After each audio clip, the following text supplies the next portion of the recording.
Главной задачей создаваемой организации станет разработка концепции развития национально ориентированной независимой страны. Необходим стратегический подход к решению глобальных вопросов национальной безопасности, считают учредители Абсхара. Для этого организация планирует объединить интеллектуальный и духовный потенциал всего общества в единый центр, где будут аккумулироваться все идеи и предложения.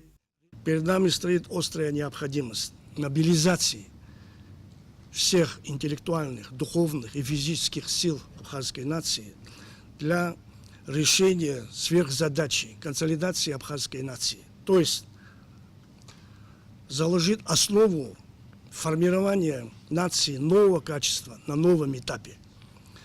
Непременное условие для этого является выработка национальной идеи. Национальная идея – это не то, что там выскажет определенный человек, да, это общественная работа, и она не может быть создана там малочисленной там группой людей. Поэтому мы приглашаем на свою площадку всех заинтересованных для выработки этой идеи.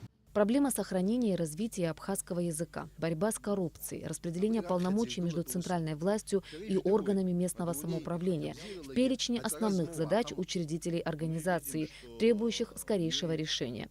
Уже в конце апреля состоится презентация новой организации Абсхара, на которой ее учредители утвердят устав и программу, а также изберут руководящий состав.